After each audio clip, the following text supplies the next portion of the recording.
Say it again. Give it up for the one, the only, Marc Marcel.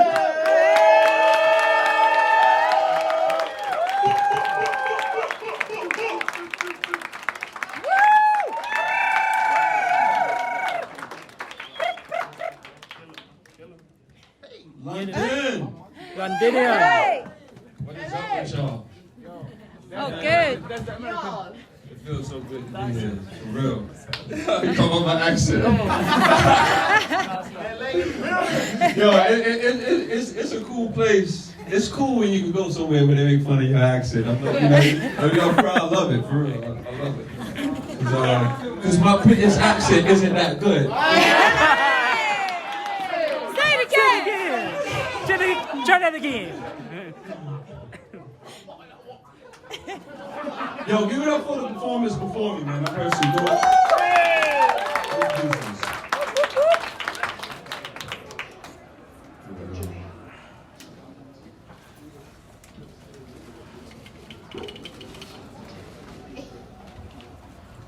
I want to write a poem on the surface of the sun. With the words, the most important moment of your life starts right now. Poems weren't meant to be jotted down on paper because in time the ink fades only for the ideas to wash away. Poems were meant to be placed on the side of mountains carved out with gunshots. Poems meant to be written in the sky with the stars playing connect the dots and the letter strapped to the back of an astronaut. Come on. Say it again. Just start from the beginning. Start from the beginning. Start from the beginning. It's all reload. Somebody say reload!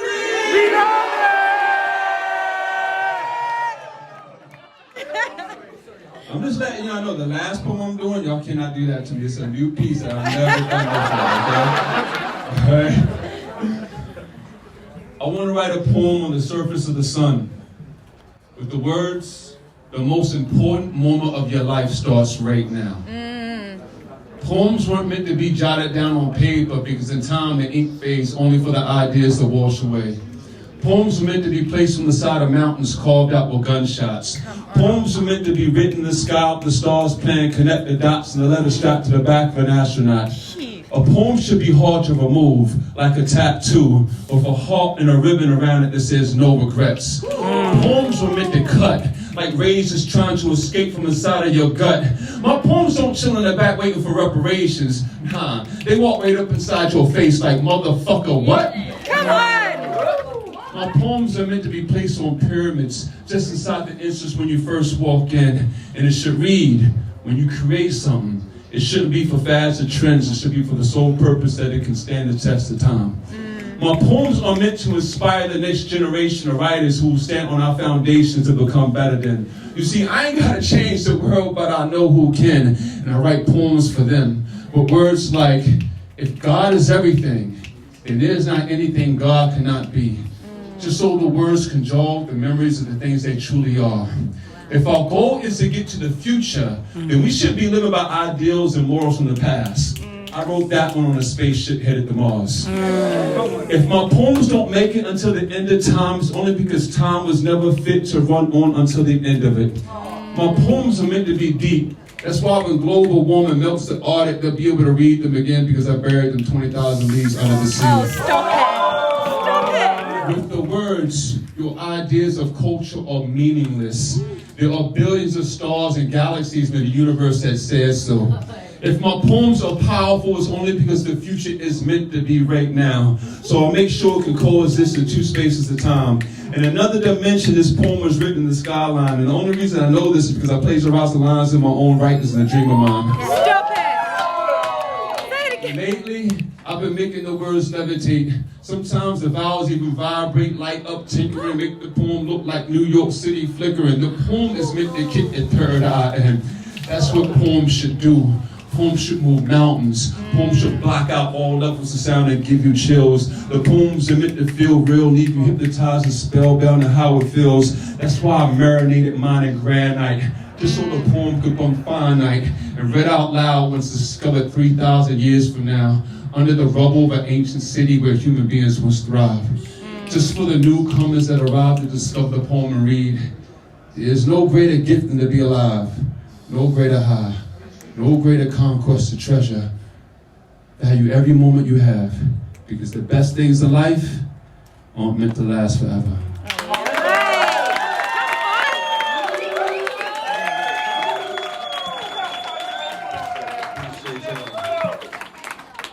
So I know you see this. I should just get this out the way. This is I'm a bunch of different things than just a spoken word artist. I'm also a cartoonist.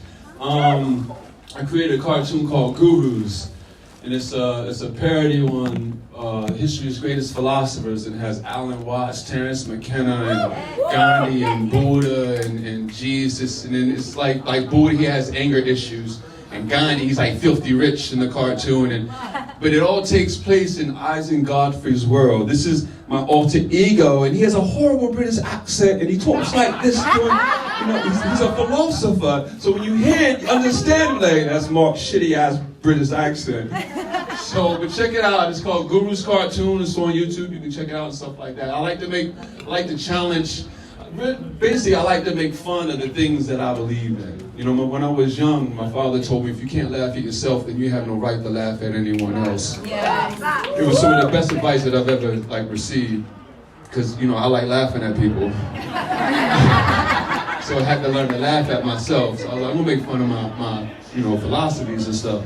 So and so I guess this is a good lead into this poem right here. But I don't think Christians truly want to be like Jesus. Because if they did, they start by being Jewish.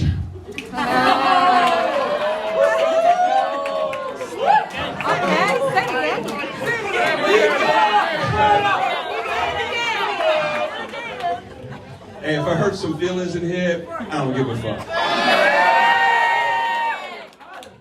I don't think Christians truly want to be like Jesus. Because if they did, they start by being Jewish. I mean, this idea of Christianity was never meant to be. I mean, that's not exactly what he was doing. If anything, he was stripping himself down from the confines of being ruled by religious systems. So if you truly want to be like Jesus, you want to be Christian. As a matter of fact, you help it cease to exist. If you truly ask yourself, what would Jesus do and actually did it, you wouldn't be slave to the church. Jesus denounced the church. Just because you put his name in a religion doesn't make it more legit. You see, if God wanted your worship, then God is no different than someone who does something for you only so that you can thank them for it. You renounce your religion, your country, your political party, your president, and declare your love solely to the people. If we're talking about Jesus. If we're talking about Jesus, you talk about building bridges and tearing down walls. You wouldn't turn your back in support of laws that say you don't have to support homosexuals just because you don't accept their sexual preference. You wouldn't make excuses for unarmed blacks being gunned down. You wouldn't justify a system by making excuses for unarmed. You wouldn't justify a system by putting kids in cages by comparing the policies to past administrations. Where is your All Lives Matter now? Where is your WWJD, honk if you love Christ, Jesus is my Savior? Come on, I need to hear it. When you're complaining to the poor about the premiums going up on your health care. I need to see this when you're berating immigrants for being here. Come on, where is it? Where is your best imitation of Jesus? Or is it something you only use when it's convenient? Sucker, please. All them Hail Marys may sound good for Joe Osteen, but you ain't fooling me. Jesus walked with the lepers. But you put up a fuss and are too busy to get your hands dirty and shake the hands of the homeless. Yeah. Ironically, your life is like a parable in the Gospel of John, chapter 20, verse 13. Jesus said, people may not always believe what you say, but they will believe what you do. Nah, I'm playing. Jesus said no such thing. But Adolf Hitler did. But you don't even know that because you don't know jack about Jesus. You just know cool slogans that make you feel like you're Christian. That's what's ironic. I'm not even the soul of the man ever existing, but if so, I'm sure we got a lot more in common than many of the followers that believe he did. Because I don't believe in borders. I don't believe land was meant to be owned by man that was born 4.5 billion years after the earth formed. Jesus knew this. To believe he would be a patriot is ridiculous. To believe he would fight for your gun rights is sacrilegious. I mean, I can't imagine Jesus ever owning one. Oddly, I heard a Christian say that was the problem. Had he did, then he wouldn't have been nailed to the crucifix. But had he did, then wouldn't that defeat the purpose of him being Jesus? Ironically, then maybe he would have been just like you. And see, that's the problem. I don't think Christians truly want to be like Jesus. I think they just want Jesus to be just like you.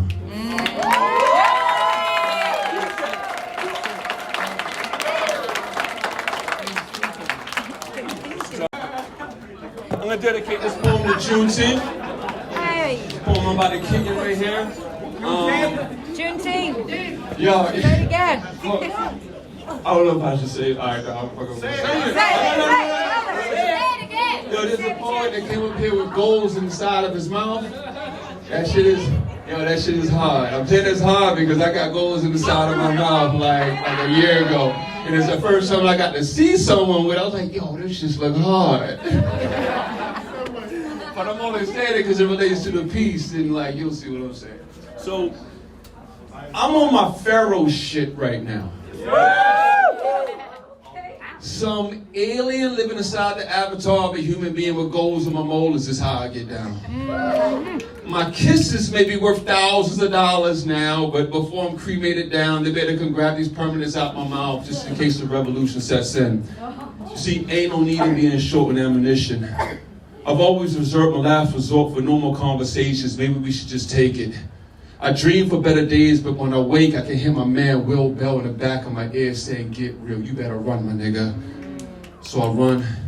Picture me in 2021 with the descendants of racists reincarnated from 1619. I'm outspoken, word artist, hanging from a tree with my tongue cut out. White boys could never be like me. This isn't poetry, it's just my lifestyle. Don't matter if you lift, bro. Your tiki torches and pickup trucks don't scare me, just tempts me to get on some John Brown type shit. I'm practicing being a pacifist, but I swear you're trying to turn me violent, denying the police brutality I'm seeing all across the internet. It seems when America comes first, the people that have their on the knees the worst find themselves on the Trail of Tears. Gentrification has them relocating black faces as the government invests money into inner city real estate. Some of my brothers have been bamboozled, moving on up out the projects into high rises just to become the overseers to keep the other black folks out their home. Oh, you must feel real good about yourself. The type of Negro that votes for himself says the only one he can trust is himself. So he's like, fuck everyone else. The type of runaway that needs a barrel in his mouth. Harriet looked you up and down like, bitch, stop snitching. You fools still on that Christian shit? That slaves are supposed to be obedient to the masters, trembling in fear and shit. Man, some of y'all clown, and I told you that ain't how I get down with shit. I'm told you I'm on some Pharaoh shit right now with goals in my mouth, but y'all keep trying to bring the nigga out. If peacefully protests and kneeling during the national anthem bothers you, we can protest how we used to when Nat Turner would run up in your plantation and put the shotgun in your face, leave the wall splattered with the back of the remains of an oppressor's brains. This shouldn't be alarming to you. This is appropriate. I mean, what do you expect when you continue to push a people that's trying to mind their own business? I mean, I just want to live. I just want to be on my Pharaoh shit. Some set my people free, can we all get along type shit. But you got me on some hands up, don't shoot type shit. Some blacks jumping off boats. Lives being hung from trees matters. Every time one of us is unarmed, gunned down by the police type shit. This is America. Land of the free and home of the brave, paid for by all men and built by slaves. Maybe I'm out of place, lost, disconnected from something that's so far away. I mean, Egypt doesn't even look the same. You know what they did to the nose of the Sphinx? Hate us because they ain't us. Disconnected from something that could have been lost. I mean, how much has really changed if they're having excursions to Sierra Leone just to butcher the land and sell our gold in American jewelry stores? So all that I could hold, I got tucked in the back of my mouth now, and I wear it like a pharaoh, proud. Because no matter the pain we face, I always wanted the light of the room when I smile.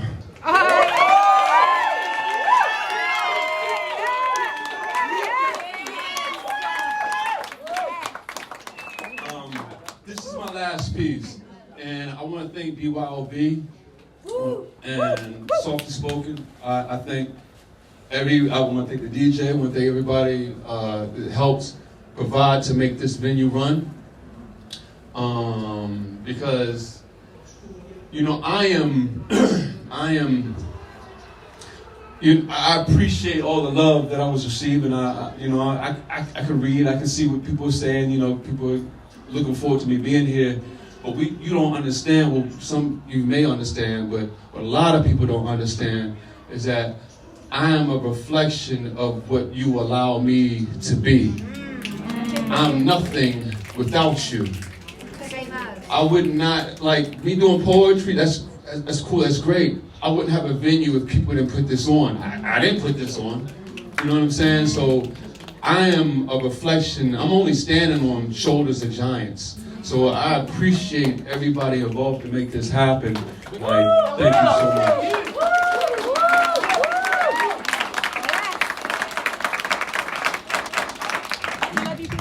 So, I've never done this piece before. You got this. New shit. DJ Glue, new shit. Exclusive. So, please do not ask me to rewind this back. Okay?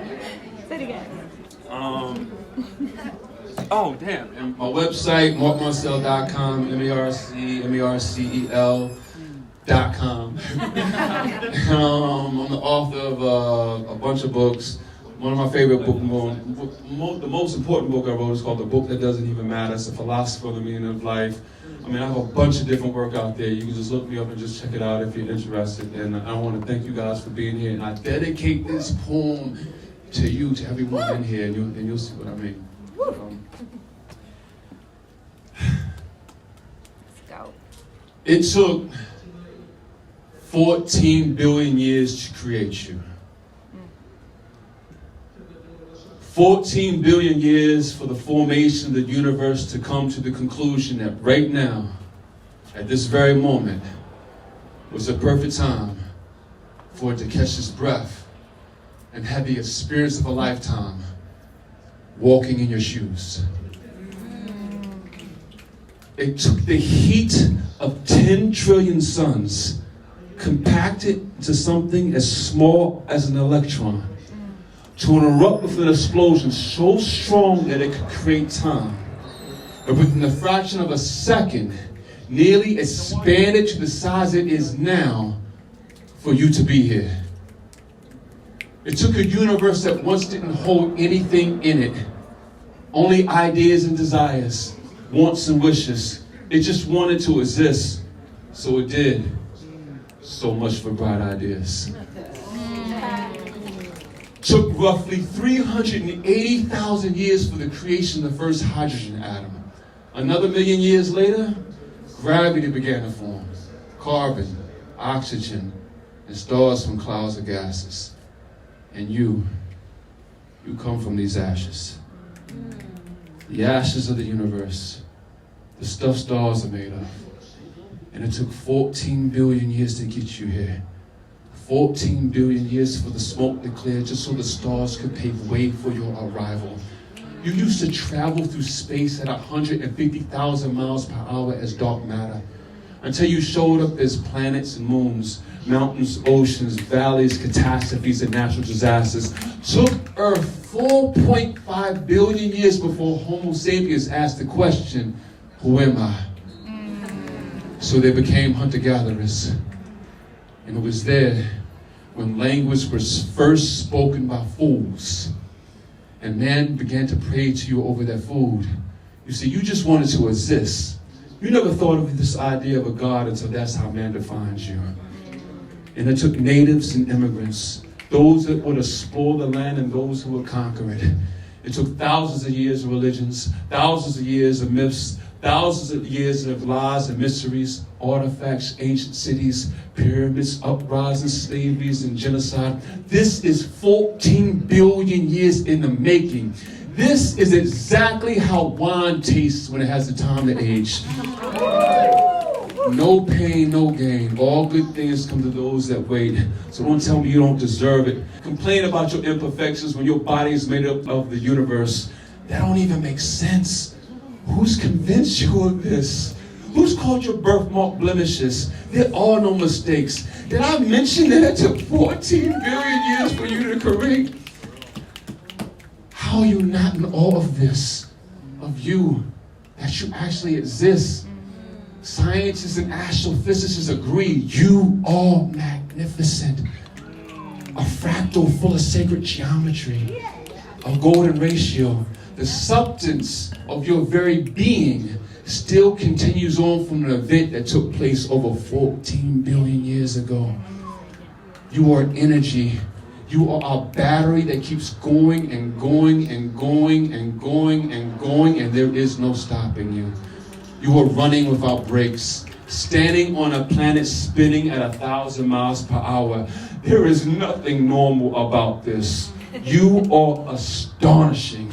You are art. You are music. Perhaps you even dance to the sounds of yourself as the sun sets in Egypt.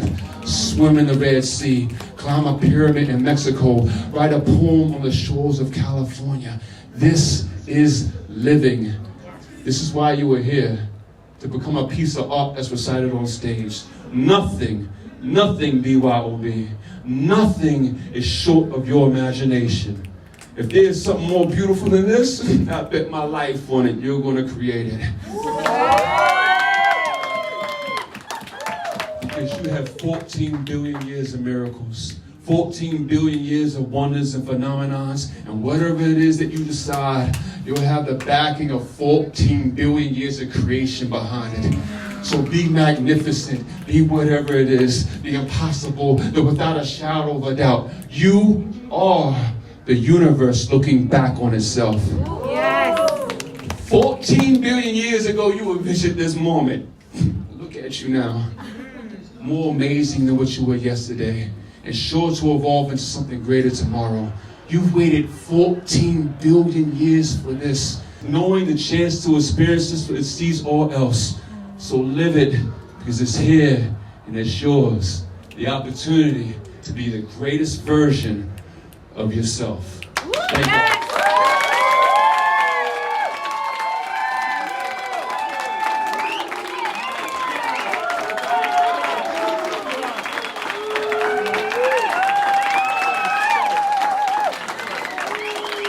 Give it 14 minutes.